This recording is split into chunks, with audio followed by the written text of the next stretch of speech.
Hello everyone. Thank you for waiting so patiently. We've had a few technical issues, still having a couple, but fingers crossed it's all going to start working and we can get Viola on here.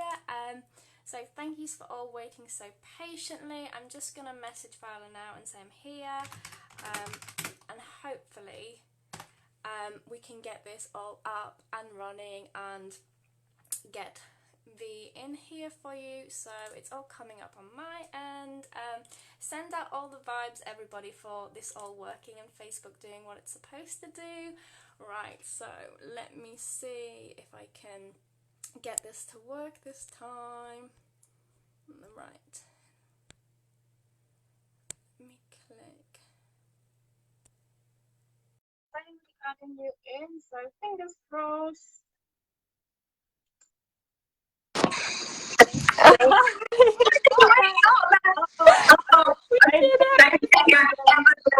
happy. Yes. Oh, can you hear feedback when I talk or when you talk? I can hear feedback when you. I should have thought about this before. Let me grab some headphones. Okay.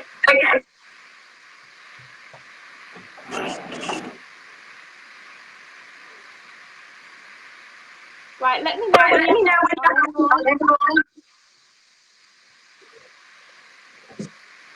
Okay.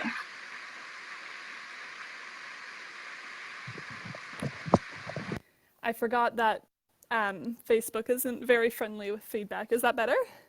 Yeah, that's way better. Okay. Do I sound okay? You sound perfect. It's usually the guest that needs the headphones. Oh, okay. Well, thank you for being part of this. I'm just gonna introduce you and let everybody know we're up to speed. So thank you everybody for waiting, because we had a few technical issues.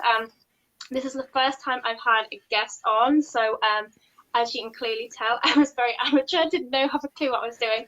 But thank you, V. You were so superb, and you were don't stress and all that. So couldn't have asked for a nicer first guest. But basically, obviously, we're doing Self-Love Timber, and for me, a big part of self-love is knowing how to receive, and V is just the absolute queen of that. You're so good. I'm going to get your book here. Author of this book, which is amazing, by the way. But I'm a firm believer in when the student is ready, the teacher will come. And obviously you won't know this, Violet, but I started doing my self-love journey, and then you kept popping up all the time on Facebook. I don't know when I started following you, but just doing all these lives, and you were just killing it, and you just really inspired me because you were never worried how many people were on a live or whatever.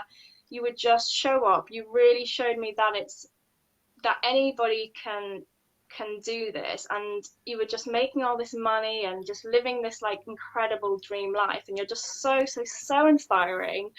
Thank and you. Honestly, I would not be here doing what I'm doing right now if it wasn't for you, because I had all these beliefs that you've got to have a certain size following, or you've got to have this, or you've got to have that, and you were just there doing it, and I was just this woman is just, honestly, that's why I wanted to use my first guest, because such a big thanks, because honestly I wouldn't be where I'm at now if I didn't see you doing what you do and showing that you don't need to have this. I mean, obviously you've got a big audience, but not, you know what I mean, not millions, and you were just doing it, and I was just wow. And I wanted everyone in the group to hear this who've got big dreams and they think they're not big enough or whatever, because you're just phenomenal, and you're so lovely and friendly, which goes to show that you can make a lot of money and still be a really nice person. So let's debunk that myth as well. So tell everybody who doesn't know about you, your story, how you become this abundant babe, and what you do, and tell everybody. Okay, well, hello everyone. Thank you so much for having me here, and especially Kirsty and everyone here. Hi. I can't see comments for some reason. I don't know, they're just not showing up on my phone, but if you're commenting, We've got hi. Katie, Molly, Alex, Perry, they're all saying hi. So any questions, let us know if you've got any questions. So currently I'm in Hawaii. I have this most gorgeous view right now. So Hawaiian. Oh my gosh, it's insane. And I'm here after 13 months of travel with my husband. My husband and I travel full time because we both work online. And I'm an intuitive coach for spiritual entrepreneurs. I'm also a best-selling Amazon author. I'm the host of the Abundant Babes podcast. And all of this actually only started for me just like a year and a half ago. So it's not been a long journey. It can be quick. It can be quick. But I do have to preface that. But it did come with 5 years of pre-work. Yeah. So I was a struggling entrepreneur for a very long time. People often ask me what the difference was, like why when I started my coaching business did things happen so quickly, but before I was just like kind of like, like trying to breathe and get my head above water the entire time. I felt like I was always in hustle. I felt like things were always hard. And although I was doing a lot of personal development, I was learning about abundance, I was learning about spirituality, and I was doing all these great things, which I definitely feel like were things that were pointing me into the direction of where I've come to now with my coaching, which really my main passion around that is like what Kirsty, what you said at the beginning just touched my heart so much, because I believe like to my core that we don't need anything outside of where we are right now to start moving towards a life that we really truly want, and to the point where we can have it all. Like there doesn't need to be a compromise. It doesn't need to be like I want to live by a beach and on a mountain. It's like you can have both. Like I want to have a family or a career. I want to make money and be a nice human. Like you can do all of the things. And I believe that so deeply to my core that I like literally get shook about it. Like I'm just like, it's true, it's true, it's true, it's true. You can feel it. And you can see it. Yeah. And I so want people to believe that in themselves. And then I feel like my role is just to be that catalyst to help people see like their potentiality in a different way, help them start something, help them take themselves to that next level, release their limits, move into that limitlessness, So I feel like I'm very much a catalyst for people. And yeah, when I first started, I was really working a lot around this abundance area because that's what I really started to notice. As the more that I tapped into abundance, the more that I could start to see my mind changed, and therefore my circumstances changed, and therefore things really started to shift for me. But I kind of got totally sidetracked. The one thing I was going to say about the pre-work journey, my 5 years prior to starting my coaching business, is that the biggest thing that I learned is for 5 years, I did what I thought I should be doing. And I actually pushed down a lot of my creativity and my inspired ideas because I thought I just had to do this one thing and I had to do it right and I had to do it this way. And when I achieved that, then I could follow all of my goals when, my other desires. Whereas what I realized is that I literally one day just went, F it. Like I just metaphorically threw all my shit into the air, and I was just like, screw everything. I'm focusing on what I want to do, and that's it. Because up to that point I was trying to please other people and I was living to other people's expectations and I was doing all these things, and the minute that I did that, my soul was like, thank F, like we can finally channel through what's been meaning to come through. And I started talking about what I wanted to talk about, and I started saying what I wanted to say, and I was like, I need a tribe, I need a community. And the first thing that popped into my head was Abundant Babes. I searched it up and it wasn't anything, so I was like, cool, that's my tribe. And that's really how it all started. Yeah, I love that, because I've had failed businesses too, and I think when you kind of start doing things differently, like you say, there's pre-work from all the stuff that hasn't worked, but then it gets to be really quick. And I think it's just, what's the biggest catalyst you would say for like your growth and how things really changed? I definitely think that tapping into what made sense on an intuitive level, and this is like, I always say like a lot of the advice that I give nowadays is like the advice that I would have punched myself in the face for if I gave it to myself like 5 years ago. Because 5 years ago, all I wanted, or even like 3 years ago, all I wanted was people to tell me exactly how to do it, the exact tangible steps, blah, blah, blah, blah, blah, blah. But what I realized is that's not how success works, and that's not how fulfillment works. Like you can't feel fulfilled by following exactly in someone else's footsteps. You can be inspired. You can take, what works. You can understand things at a deeper level. Like there's nothing wrong with learning strategy and learning what other people are doing and everything. But when it comes to the gist of it, that when it comes to like the real things that change things, it's actually so often the intangible things that you can't actually describe. But when you're on the other side, you're like, yeah, that's actually what I did. And for me, it was following that intuitive nudge. It was like my soul so deeply wanted to just try something new. And I actually had a coach, like I hired a coach within a program. And the first coach that I'd hired outside of what I'd known up till that point, and she was like, why don't you start a coaching business? And it was just like this weight lifted off my shoulder, and I was like, oh yes. And then when we decided to travel, which was in August last year, at the start of August last year, we said, this makes no sense. Like, I'm only earning about $2,000 to $3,000 a month right now. And it was our only income, but we're like, yeah, let's just sell everything we own and travel with carry-on only around the world and hope our business works out. Like, but it wasn't so much a hope, it was just this like knowing, it was like, this is the right decision, this is the right decision. So it was like I took that leap, even though logically it made no sense. I was so scared because I'd made dumb decisions before, but it was like this full body intuitive, like this is the thing. The same thing when I hired my coach, the same thing when I've launched programs. And so I really feel that's been the biggest change, is I've just gotten braver in trusting that, one, I'm allowed to follow those intuitive nudges even if they don't make sense logically. And then secondly, it's like, even if it doesn't work out, I'll be okay. You know, like I have enough proof of that in my background. Oh, absolutely. So for anybody watching, what would you say abundance is and how do you tap into it? So anybody that's like new to this, and they're like a little bit like, oh, I can't do that, like, you know, and they'll look at you as like different and the exception. What would you say to those people? Oh, because I feel like there are a lot of people who are doubting, like, because I used to be one of those, and then oh my gosh, same, like, same. And this is the what do you call it, like I don't even know the word, but this is a problem because so many people are in this space where they're consistently putting power outside of themselves.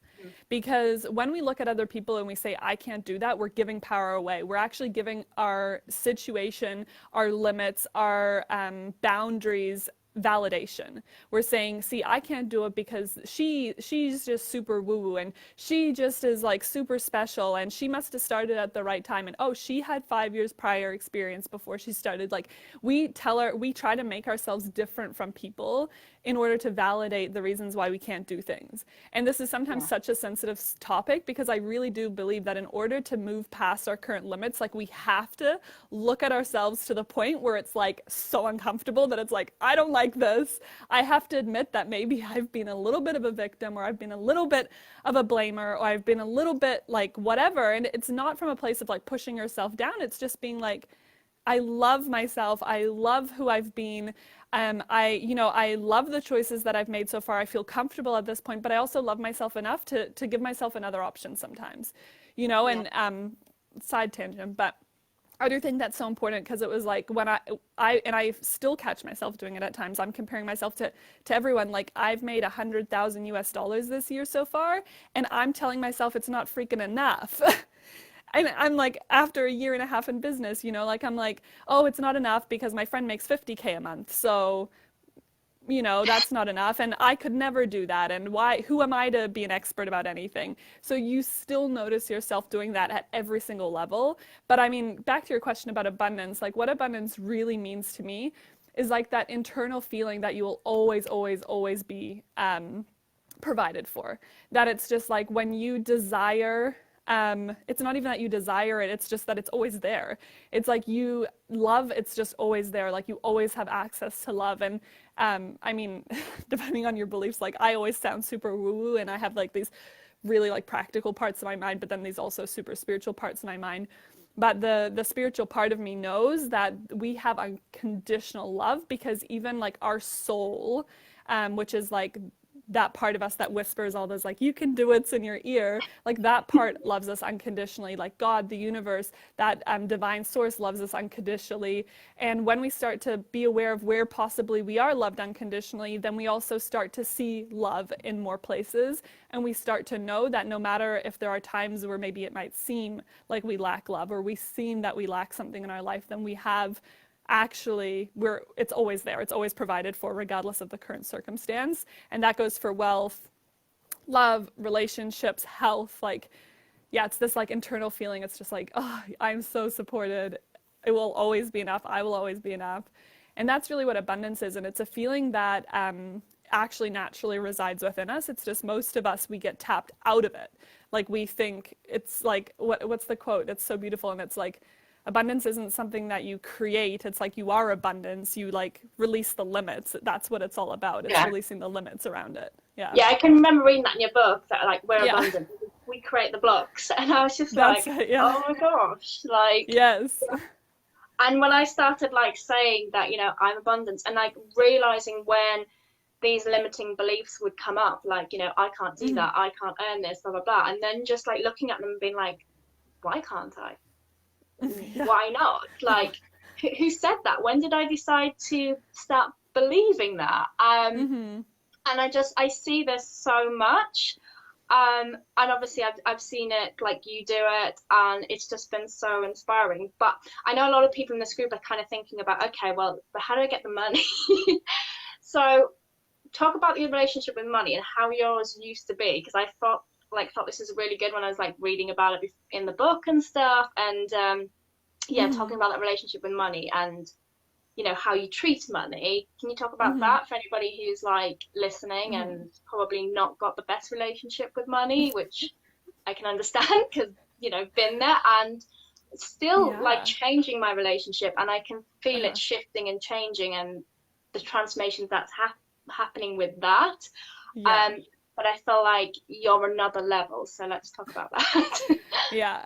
This is such an important topic, and I also want to like clarify as well that your relationship with money doesn't have anything to do with how much money you have. Like it really doesn't, because there are people who have lots of money and have a shitty ass relationship with money. And there are people who have no money and they have a good relationship with money. But I would preface that with, if they had a good relationship with money and they had no money, they're probably receiving it in many, many other ways, or it's growing. Because I feel like money, a good relationship with money, usually money likes to come to you. But what I mean by that is like how it doesn't have anything to do with money is if you have a lot of money, or you have a lot of savings, or you make a lot of money, but you still live in scarcity, you're consistently consumed by the fear that you're going to lose it. You think people are trying to cheat you. You think that it's still not enough. You're basing your worth on the amount of money that you have. Those are all signs that it's not a good relationship with money. And we tend to do that, like people tend to do that when they have money or when they don't have money. Like it happens in both spectrums. But for me, I used to very much feel validation through money. Like I've had big goals my whole life. Like I've always dreamed of doing really big things. I never knew what they were going to be, but it was always just like, yeah, I'm going to be famous. I'm going to do all this cool stuff and it's going to be amazing. And people would be like, how? And I'd be like, I'll figure that part out later. I feel like intuitively I already knew the how didn't matter. But so when I first started in business and I started doing really well at the start, right? Like my journey went really well, and then it went really shit for a long time, and then I started my coaching business and it went good again. But what happened is when I started earning money, I thought, oh, I'm making money. It didn't really feel any different. Like I was like, oh, am I supposed to feel more successful now or whatever? So I was like, okay, now that I have some money and I'm desiring to feel more successful because of this money, I'm gonna buy things that make me feel more successful. So for example, this is like such a funny example, but like I bought myself like a lady suit because I was like, oh, like to be successful, you need a lady suit. No. But anyway, I just was convinced in my head that it needed to be about what it looked like. So it was like a lot of the ways that I was using money was to try and validate to myself and other people that I was successful, right? Like it was very much around what it felt like on the outside, while I was seeking an internal feeling though. I was seeking to feel that in myself, but it almost felt like nothing, like I'd make money and it didn't feel like anything, and then I wouldn't have any money and it'd be like a stab in the gut and I'd feel like unworthy and I wouldn't feel good enough, right? Like, I mean, I'm sure you can relate with this as well. And for those of you watching. But then for me, it all turned around when I was like literally in some of my worst financial times. And it's just like such an insane story to look back on. But my husband and I, so we started earning more money, right? At the very start of our first business. Yeah. Spent way more money than we were making. And then our business started making less money. And so we were still spending more money because we're like, I'll be fine. You know, like whatever. We need to keep up appearances.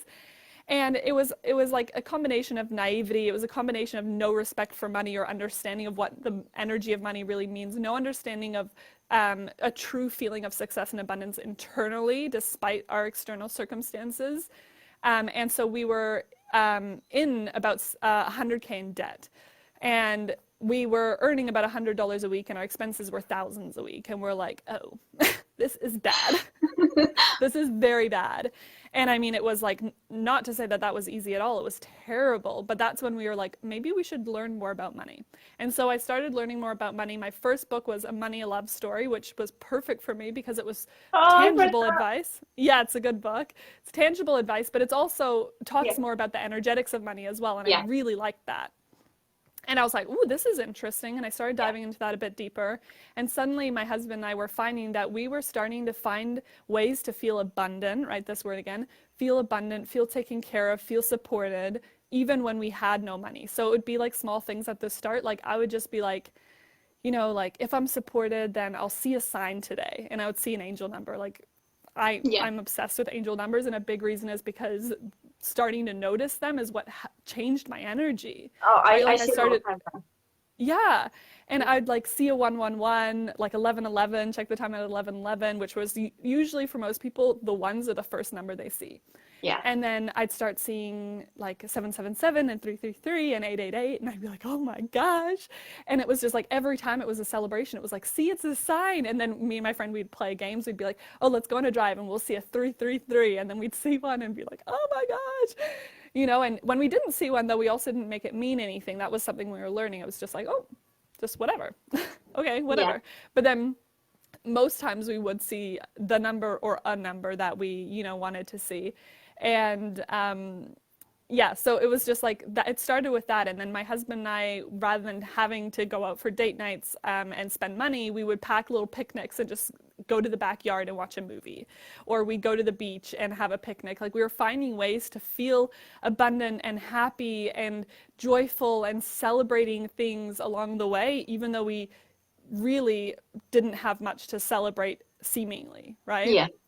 And when I started to feel that internally and that feeling really started to shift, that's when things slowly started to shift in my external experience. And then the only thing from there is, like, I really believe the universe doesn't allow you to be successful at things that aren't meant for you. And for me, I don't think I was on the right path with how I was trying to build success. So for me, the final straw was pushing myself into alignment with what I should be doing. And I mean, coincidentally, for those of you into astrology, it was the year of my Saturn return. That I first started questioning what I was doing, and by the end of my Saturn return, I'd started my coaching business. So, I mean, perfect timing. Oh, I love that. So, I remember you talking about, you know, the way we treat money and like, you know, if money was a friend and stuff, you know. Yes. Can you talk about that? Like, you know, if money was a friend and stuff. Well, if money was a friend, what would your relationship be like with them, right? Like, if you... So how I see it, money is like an energy, right? It is an energy.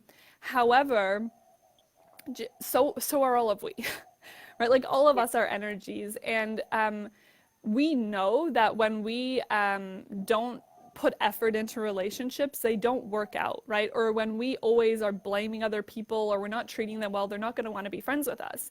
But it's a very interesting like concept to be able to ask yourself like, okay, if money was a person, like what would my relationship be like?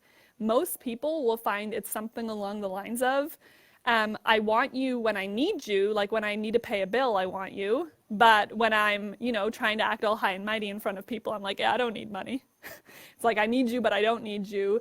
And then you have the money to pay your bills, but then you're mad that you don't have the money to go do the fun things that you want to do. And you're mad at money for only being there when you really need them, but not when you want to have fun. Just like imagine being, you know, like the friend that's always there when you need them, that when you're heartbroken or whatever, or if you're that friend for people, you can imagine how shitty it feels if like, you're always there whenever they need anything. And then they're just like, I wish I had friends. And you're like, excuse me? And they're like, yeah, like fun friends to go party with. And you're like, I hate you right now because I'm literally here every single time you need anything. And you're still complaining that you have no friends. We do this with money, right? We do this with money. I have no money. Oh, did you pay your bills this week? Yes. Well, then you have money. I want more money. Oh, you found a penny? Like, guess what? a penny is more money. Like we so often have this like almost like we where it's convenient, we want it, and where it's not convenient, we curse it. And there's like this whole thing that happens. And this is all speaking of my personal experience with money, by the way. Like, I'm not being like, you're Yeah. doing this. It's literally all how I used to be with money. And, oh, money's not that important, you know? Yeah, well, okay, cool. Like, not, you also don't need a family, but it's great having a family, you know? You also don't need friends, but it's great having friends. So that's really where it started to shift for me as well, because I started to realize, I'm being a really shitty friend to money. And it's so funny because I run a program called Abundant Babes, the money program, and I specifically ran this because I know money is one of the biggest hangups for people with abundance. Like, they could be like, I feel abundant in my relationships, I feel abundant here, but it's money, it doesn't come with money. And I'm like, well, Yeah. this is an area that we need to look at. And it's so funny because by the end of the program, it's like everyone's commenting that they're like now defending their friend money. Like, if someone's like, say something bad about money, they're like, hey, like, no, Yeah. that's my friend you're talking about. Yeah, because I used to do this. I used to be like, oh, money's not important, as long as we're happy and we're healthy. And then recently I've been like, that's bullshit. Yeah. Like, money is important because we want to do all these things, and we want to help people, and we want to serve, and we want, holidays and freedom and all these things. And it's like, money, and it's just like, and I used to not treat money that well. I was always like complaining about it, Or thinking, not oh, I even don't knowing have what's in your enough. bank account. Like, like your card declining, and you'd be like, I wonder how that happened. And then you just like didn't even pay attention to the last 20 transactions you spent at coffee shops, like, Yeah. And yeah. I just, yeah, I was always like, it's not enough, even though, don't get us wrong, we've been through some really hard financial times. We had to move back Yeah. in with parents and stuff, but things were always okay. Like, they would always turn out okay. Like, it would always turn up, something would always happen. And I just realized I kept repeating this cycle. And then I was just like, I'm just not doing this anymore. Like, I'm just gonna totally change my relationship with money and just start loving it and appreciate it, and whatever comes, like every small amount, really just appreciate it and be like, thank money, and just really step into that whole abundance. And it's really liberating, and to not feel, I think there's a lot of shame around money, like liking money is like a bad thing. How did you shift that? Did you have any money shame stories? Like, what was? Yeah, of course. It's like I feel like it's the most like some of the most common beliefs in society, and this is also why it's one of the hardest to break through. Because again, like I was talking about before, like sometimes we have to be really brave and be willing to confront ourselves. And with money, we tell ourselves a lot of stories because for most people, it's like when you don't value money, then you're a good person. It's like that's the story we're told. It's like if you don't value money, then you're a good person. If you value money, then your priorities aren't in the right place. But people are making money about something that it's actually not. Because if you think about it, it's like, who would you, like, if there was someone's gonna have $1 million, like, who would you rather have $1 million? Like, someone who was like, didn't care about the environment, like didn't care about people, just wanted to do drugs, or someone who was just like loving on earth and like cared about people and wanted to do good things in this world. It's like 100% everyone would be like, I want the person who wants to do good things to have more money. Then why is it shameful for people who have their heart in the right place to want to have money? Right? Like, it's really just an amplifier. It's a tool. It's like, and I feel like the more that we liberate ourselves from these beliefs and the more we question them, like, why is that belief even there? Like, why would you be a bad person if you had money? Like, how does that even make sense? Like, how does it make you greedy? It doesn't, right? Like, and this is also, I was saying, like, the amount of money that you have doesn't often determine your relationship with money either, because, there's like people who live in fear with money, or there's people who spend money in non-intentional, like positive ways. But that's like, I'd say out of the realm of people that we exist in, like the people in your group, the people in my energy and my social media, like we're people who have positive desires in our life. Yeah. And it's only going to do the world a better thing when we have more money. And so it's really just about allowing yourself to question that. And then the more you allow yourself to be like, maybe I do like money.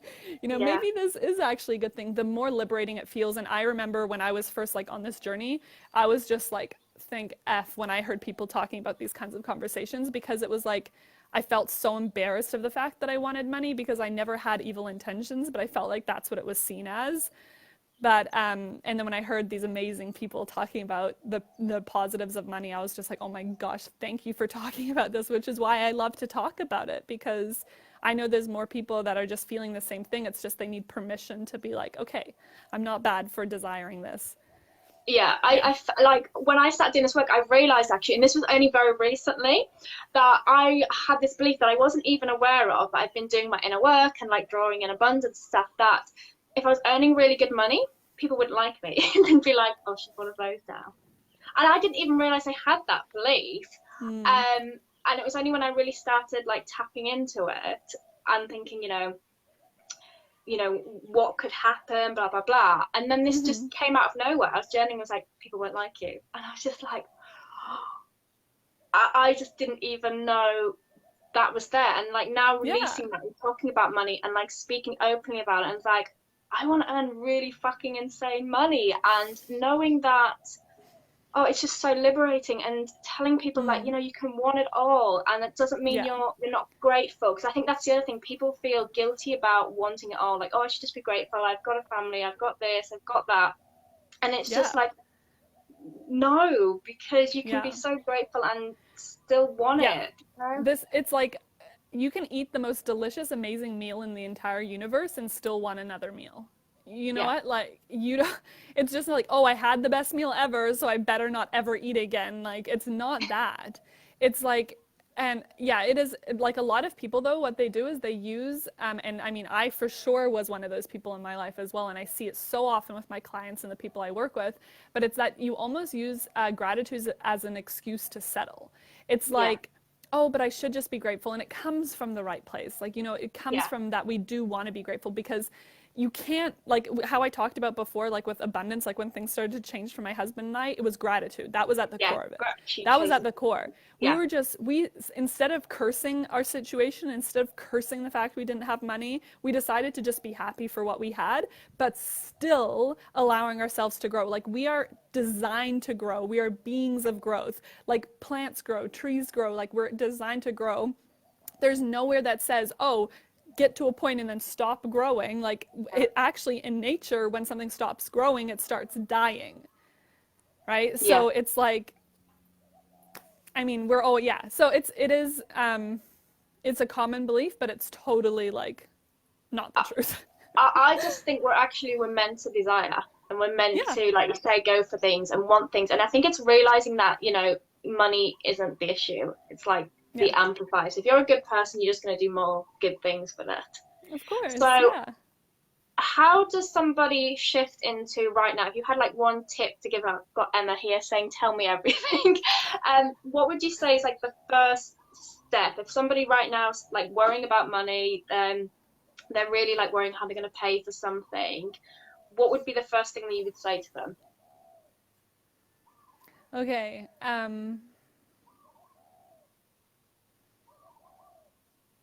What's coming through right now is that first thing.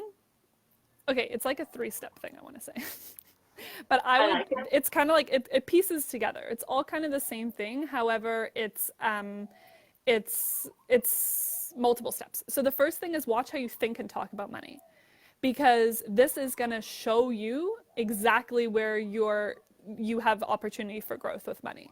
Because until you are at a point where you have this internal feeling, and this does not happen overnight, like it can be a slow Yeah, process, it can be a quick process. In hindsight, it's going to be like, oh, it just happened like that. Like when I look back, I'm just like, psh, that was nothing. You think when I was going through those 5 years of struggle, I was just like, oh, this is nothing. No, every day I was like, like how much longer?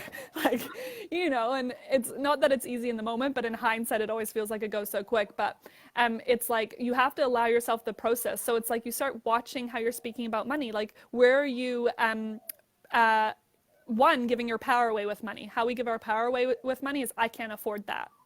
Oh, really? Like, is that true?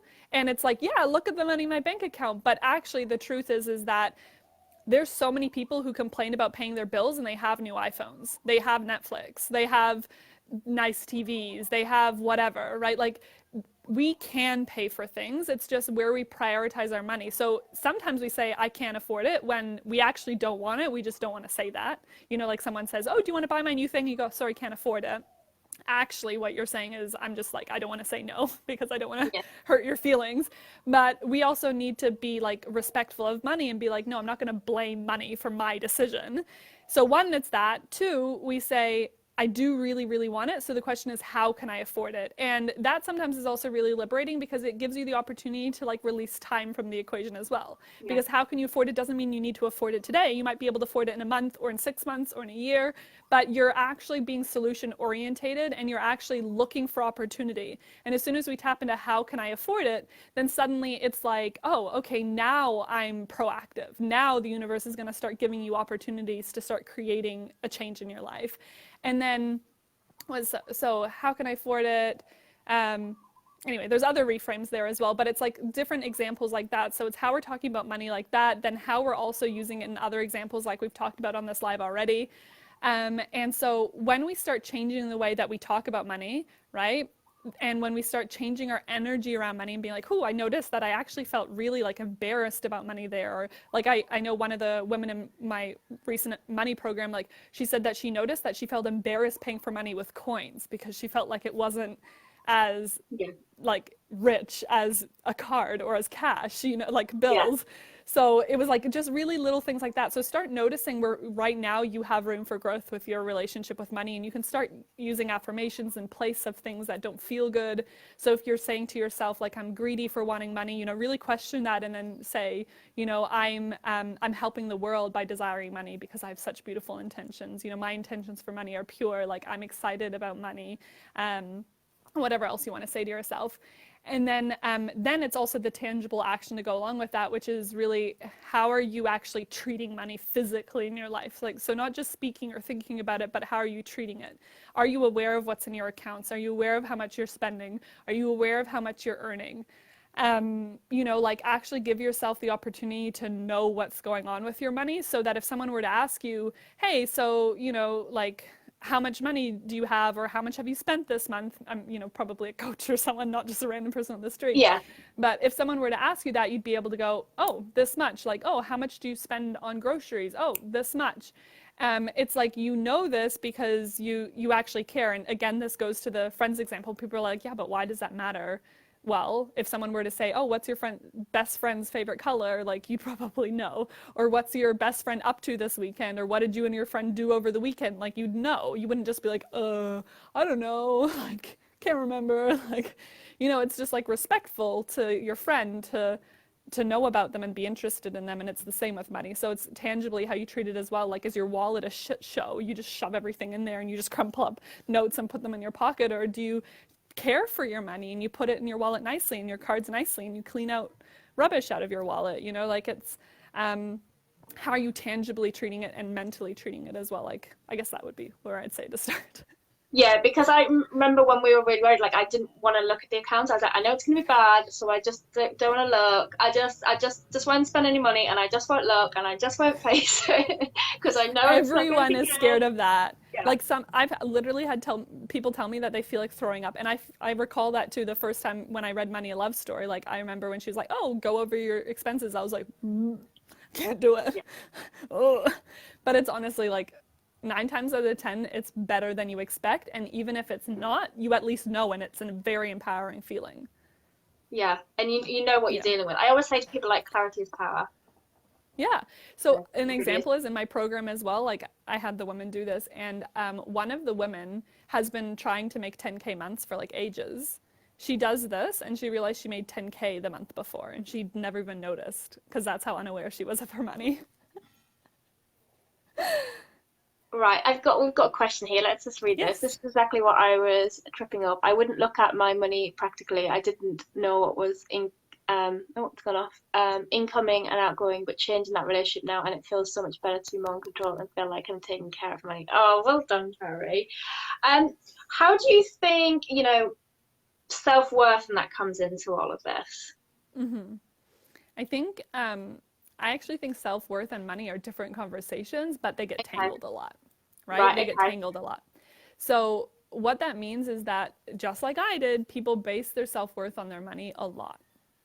So it's like if they can't do something, they think it means something about them. This is actually like, this is where emotional intelligence, I think, is one of the most important things for our growth Yeah. journeys. For those that are entrepreneurs, it's so important because we consistently tell ourselves things like, if people don't buy my program, I'm not good enough. My program's not good enough. If I don't make money, I'm not good enough, blah, blah, blah, blah, blah. Like we get this completely messed up in our head. The truth is, when it comes to the conversation about self-worth, you are born worthy. Like, what has changed? Like, why are Yeah. you not worthy now? You would never look at a baby and be like, you're not worthy, but you Yeah. are and you're not. Like, everyone's born worthy. Everyone's born into, I know people are born into different circumstances, but the truth is that if you make that an excuse, right? You give your power out in this area of your life as well, then that will always be a limit for you because there's plenty of examples for people who are born into some of the worst situations you can imagine who completely changed their life around. Yeah. And the truth is, if one person's done it, it's not a rule. Like you can't say, I can't do it because of my circumstance when people who've been in a shittier circumstance than you have done it, right? So it's like we have to be really mindful about where we're giving that power away. I can't even remember your question. Sorry, I'm going on this total side Oh, no, tangent. no, no. I'm loving it. Oh, the I've worthiness. seen people give Worthiness. hearts and stuff, so people are like resonating. If Yes. people have questions, do pop them in. Yeah. So the Yeah, worthiness, and so there's like this conversation of worthiness, but this is when we make things mean something about something else, that's where we get in trouble. So it's like when people don't buy my program, it means something about me. We're tying things together that actually don't have anything to do with each other. Like innately we are worthy. We can tell ourselves that we don't feel worthy of love, so we're not seeking out love, or we don't feel worthy of money, so we're not like seeking out money, or we can't make money. But if we actually like strip that down, we'll realize that it's just like it's kind of like a mask. Like we try to make it mean something. It's like having that emotional intelligence to be like, okay, this doesn't actually mean anything. Like maybe if no one bought my program, I should work on my sales, and that's something I can learn. It's a skill. So maybe that's actually what this is. It's not an internal flaw, which means I can never have it, right? Like so it's almost like giving yourself a bird's eye view of your situation and allowing yourself to disassociate from the emotions around it. And that's why I think like this work you can do on your own. It's hard, but you can do it on your own. But that's also the power of having a coach or someone like that in your life, because they can look at your situation without the emotional attachment, and they can yeah, guide you through it in a lot easier way as well. yeah. So if somebody has say, and I don't actually really believe in the word fail, like, but if somebody feels like they've had a failure or a challenge or an obstacle, like what would you say to somebody? You know, like you must have had things that haven't gone as you wanted to and stuff. Because a lot of people Hmm. that happens and they're like, oh, that's it, I can't do this. Yeah. I mean, it's the cliche thing. It's like you only fail when you stop, Yeah, which it's so simple but so true. This is an emotional intelligence thing again, because it's like I'm making failure, the fact that this thing didn't work out make me a failure, right? Like we tie things together that don't need to be tied together. So it's like asking yourself from this perspective, okay, this didn't work out as I planned, but what did I learn? yeah, Right? Like, because if you can always look at your situation and ask yourself what you learned, this is how you move forward. And this is why most people think change is so hard, because what happens is they have to go through a problem. They have to like go through this entire problem. They have to live it out. Then they have to heal from it. They have to do the whatever to like come back on the other side. Like the classic example is a breakup. Like they have to go through the relationship if it's like a super unaligned relationship. They have to heal from the breakup. And then if they are at the space where they can look at their life in this way, they say, what did I learn? And then they look back on the 1 year or 5 years or however long it was, and they say, what did I learn? And then they apply that, and then hopefully like don't choose the same type of partner again in the future, right? But for most people, we're not looking back at what we learned. We're not looking back at what it might have meant about us, or where we could be growing or taking responsibility for our role in situations. And so we keep making the same mistakes until yeah, one day we finally wake up or something happens. And so this is the same with failure. It's like if you just keep failing and you're just like, oh, poor me, then it's like you're not going to go anywhere. But if you just say to yourself, like, okay, so this was the outcome. Like, one, why am I classifying this as a failure, right? But two, it's like, what did I learn? What went well? What didn't? What can I do better? Moving on. Like, what's the next thing? Yeah, like it doesn't have to be a big deal. It doesn't have No, to it really, mean anything. it I always really say to people doesn't. like fail forward, and Yeah. I don't really believe in failure, but if you're going to use the word, I'm like, failure leaves clues. You know, they say Yeah. success leaves clues, but I'm like, yeah, so does failure. Like, get back up. Oh That's my why God, it's called totally. the group's called Choose to Rise. It's just like, yeah, Yeah. and I just always think like you keep following the breadcrumbs, listen to your soul, everything will work Yeah. out. But it's like we don't listen and we don't trust, and Mm-hmm. yeah, it's such a massive thing. Oh, Emma's asked about angel numbers. Mm-hmm. I missed that. What was that? I keep seeing 1-1 all the time. I have for years. What would you say about that then? For anybody that Mm. doesn't know what 111 is. Okay. So angel numbers, you can also just call them guidance numbers, Yeah. synchronicities, whatever. Like there's angel numbers is just one term coined for them, which the idea behind that is that it's like our angels, our spiritual team, whatever, is like leaving little messages to us because they can't change us because we're free will human beings. Like without our permission, nothing can really change within us, right? But they can influence things in our or in our situations to kind of leave us clues. And so that's Yeah. kind of the idea behind it. And the idea is that for those people that know of numerology, numbers actually have vibrations. So every number has a different type of vibration. And most people, when they start seeing angel numbers, they do start seeing ones. One, because it's the first number, right? But then secondly, as well, it's what the number one is telling you is, one, it stands for new beginnings, but two, it also means that your mind is in a state of high manifestation vibration. So it's a reminder to check your thoughts because one, because you're in a state of high manifestation, it's like what you're thinking about is more likely to come to light. So if you're worrying and you're consistently focusing on like what's not working and then you see a 111, it's a reminder to switch your thoughts to what you do want. And if you're on a really positive note with your thoughts and then you see 111, it's like an encouragement to keep going with those thoughts and to keep manifesting what you're Oh, I calling had in. that today. Yeah. I was like, I posted it on my stories actually. I was feeling really good, and then I looked and I actually shared it on my stories. I was like, what? And I was like, oh yes. Yes. Yeah, so that's really good, and that's really good for Emma. Sarah put here, I went to hell and back, but I will say to you, there's an end, and you will feel better. Yeah, Yeah. totally agree, Sarah. And Mm-hmm. what would you say though? So when people start, really start receiving and tapping into, like, they're like, oh, the money's coming, and they get the money. It's like you see this all the time, and then all of a sudden they repeat the same cycle and they've lost it. And we see these Mm-hmm. people winning the lottery and stuff, and they can't hold on to it, and then that's when they start doubting it. So how do people receive the money, but then also hold on to it and then expand it? Mm-hmm. Yeah. So this is my biggest topic that I'm currently like teaching people is how to create like continual expansion in what you do, not just like cool. I like had a good month. That's now just back to my normal. And this is like two things. It's an energetic. It's your energetic capacity for what you can hold, and then looking at it from a different perspective, it's your mind. So a book that I really recommend if this feels like it's been a problem for you or you've noticed that you feel self-sabotage comes in quite a lot for yourself, like you're just about to like get on a roll with what you're doing and then something happens. If this is a cycle you've been feeling, I recommend getting the book The Big Leap by Gay Hendricks. So The Big Leap, it was probably my all-time most recommended book, Right, other than my okay. book now. Other than my book. But this book is so good. And yes, that. Also read Yeah, my book because I also talk about it in a really cool way.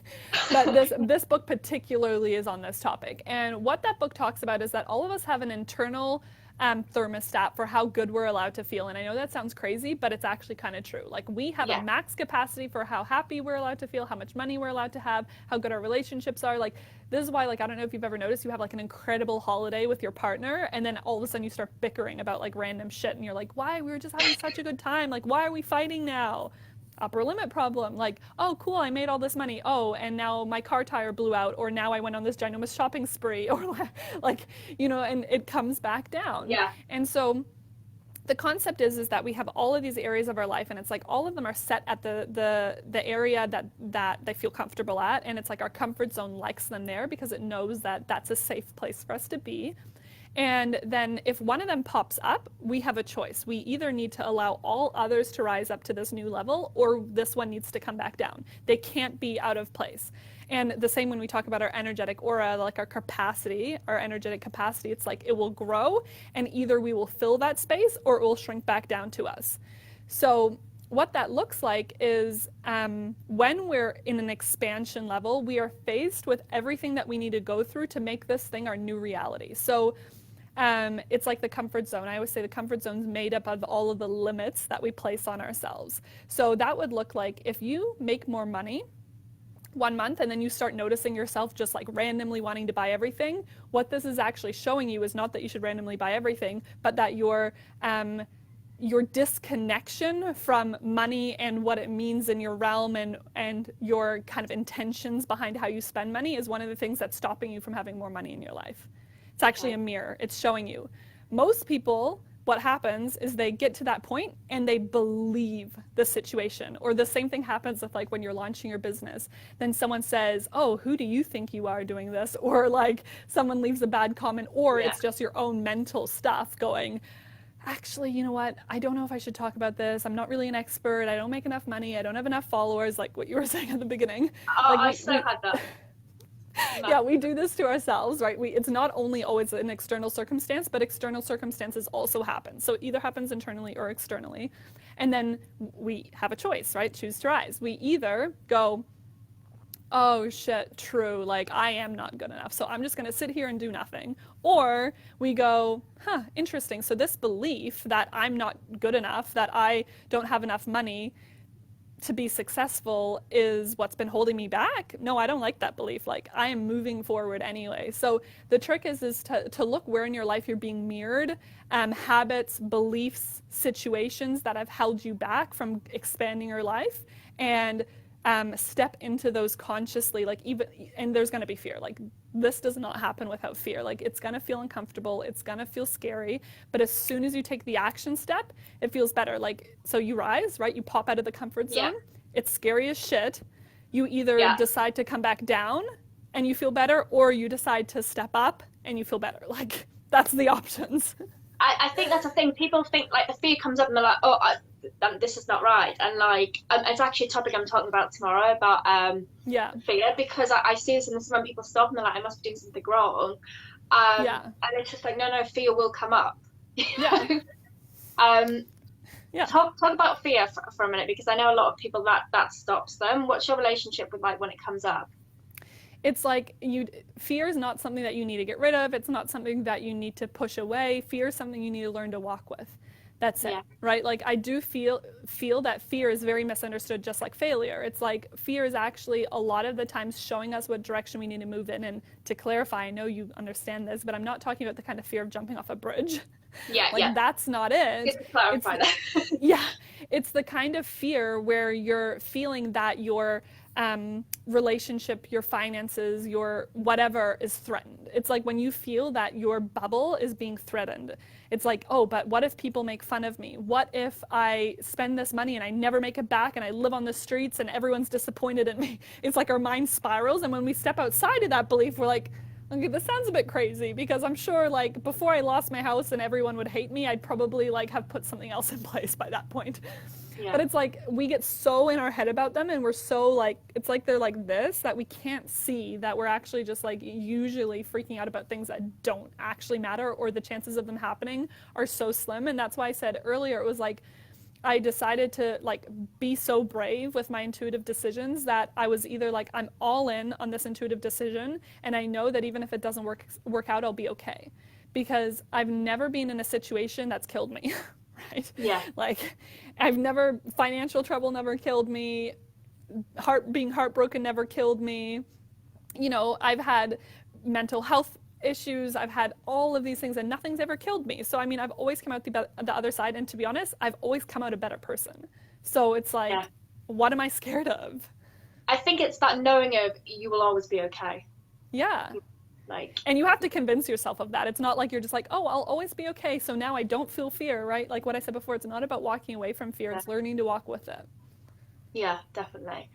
I tell you what, something that was like, I was on your stories, and it was just like, oh my gosh, like And it was just something really simple, but you basically, I think you were a spa or something, and you were like, I love treating myself. And I was just like, oh my gosh, that just sounds amazing. Because I had this real guilt about treating myself and feeling like I could, especially I think a lot of people in this group have kids and stuff that have that. Did you always feel good about treating yourself? How did you get to that stage? So basically, anything that you see now that you're like, that's cool, the answer is no, I did not feel that before. Right. Like, no. No. Like, I was just like, it's a waste of money, it's a waste of time, like, it's awkward, it's like, that's something you do when you're like super rich, like, it's like, I don't know, I had every excuse reason not to do it, but the thing is for me is like I've identified things I really love to spend money on. I love spending money on really good food. I love spending money on really good accommodation. I love spending money on really good like self-development things. I love Yeah. spending money on things that make me feel good, so like treating myself. And that's like, sometimes that's a day at the spa, sometimes like when we were just in LA, we hired a Corvette for the day. It was so fun. Like, it's just like things that just like are an experience where I like think about my life and I look back and I'm like, that's an experience that was so amazing. Like, those are things that I love spending money on. And again, that was a money mindset thing. Like, I needed to learn, okay, well, what do I like, yeah, these are the things that I've maybe been spending money on that weren't that intentional and weren't that smart, and these are the things that I actually really love spending money on. And that doesn't mean that you have to spend all the money on them. Like, I still treated myself in ways when I was not spending money. Like, I say, like, you also have to find non-money ways to treat Yeah, I yourself and agree. to feel self-care and to all these Yeah. things. Now I have money, so I can do those things, but it didn't start that way. You know, like, it was at the start, it was finding ways to treat myself. Like the example that I give of my husband and I doing date night in the backyard, we did a blanket for it and like watched a movie in the backyard. Like, you know, like finding Yeah. ways to do that. So again, it was really just like, it was a money mindset thing. It was, yeah, learning just to appreciate this life as well, and remembering that it's like everything we do is something we're going to look back on one day. Like the moments that how we choose to create our days and how we choose to spend our life is actually all we have. Like, it's not the present moment, it's not the future goals, it's actually what we look back on in life that we have forever. So that's why I was like, yeah, and now I'm going to start treating myself because I deserve to look back on my life and be like, that was awesome.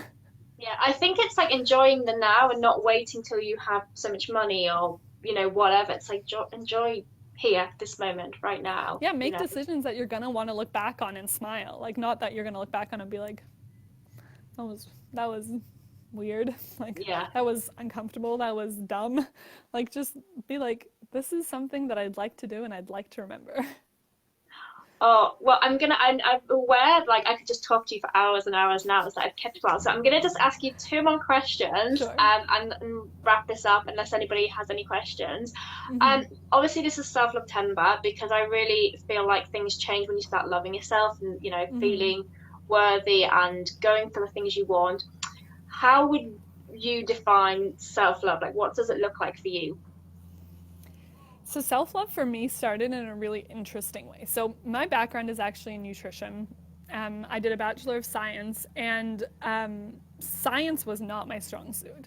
But what I learned, my degree was on physiology, biochemistry, all of these like super nerdy things. And I could not sit through a lecture of what I was learning during my studies and not be blown away at the magnificence of the human body. Yeah. Like, I was so blown away. And for me, one day, it was just like looking at my arm, and I was like imagining all of the trillions of cells, and I was Yeah. imagining the blood flow and the muscle movement and the nerves. And I was just like, holy shit, you're awesome, arm. I was like, you are one awesome arm. Like, Oh, I and I love like kissed my arm and I was like, you're doing a great job. Thank you so much. And Thank you, then it Al. was like, yeah, thank you. It's like Thank you. everything.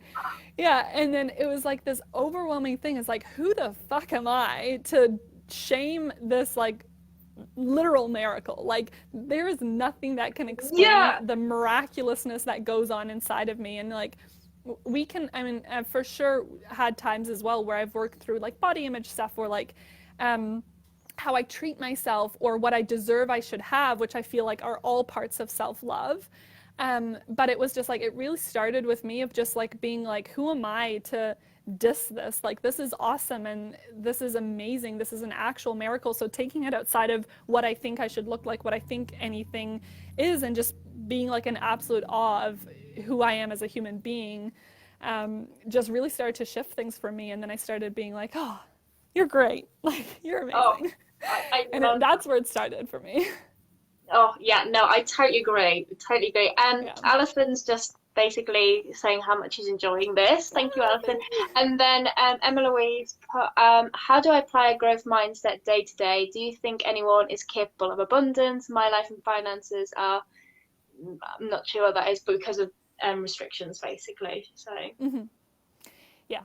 So yes, I do believe everyone can have abundance. Like, I don't know if you caught my story at the beginning, but there's like, what I was also saying is like, if one person's overcome a challenge similar to your one, then it's not a rule that you can't do it.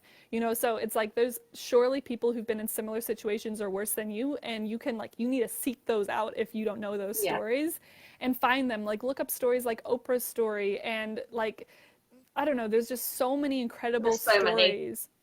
Tony Robbins, so many. Yeah, exactly. That you can look up and you can be like, oh my gosh, they got through that. And like, when you understand that, you start to understand that it's like your capacity for what you're capable of in your lifetime is not determined by your current situation. It's not. Like, I know that for sure, because I know that if you have a desire, if you have something that you're being called towards, if a part of you gets excited about visualizing how you can impact people or the abundance that you can have one day or anything, it's not just a random feeling. It's actually your future self, your soul, like the part of you that knows your infinite possibility whispering in your ear, like, you can do this, like, this is for you, like, this is possible for you in this lifetime. And as hard as it seems at the moment, like, you have to give yourself grace and just like love yourself where you can right now, and allow yourself to shift where you can. And one day you are going to look back and it's going to feel like it went by like that, because that's what happened for me. Like, it felt at the time like it would take forever, and would it ever change, and how would I ever do it? And then suddenly I'm like 13 months into traveling full time with my husband around the world, and I'm like, oh my gosh, like, how, why, yes, and it's amazing. And that growth mindset daily is literally just, I think Kirsty's group is the perfect title, is choosing to rise. Like, choose to, rather than to buy into the limitations, the things that don't make you feel good, like, don't think those thoughts, choose to rise above them, choose new thoughts. Choose a new way to look at things, read a book, listen to a podcast, do something that's going to allow yourself to, one, start to see the possibility for yourself, but then two, also really continuously tap into the possibility that's there for you. And you will be, I was just going to say, when you said that, and obviously Emma was asking, I was just going to say, like, you have an amazing podcast. So Emma, what I'm going to say to you, when you find yourself like worrying, like, listen to Viola. You've also got like a week on like the abundance vortex and stuff like that, relationship with money.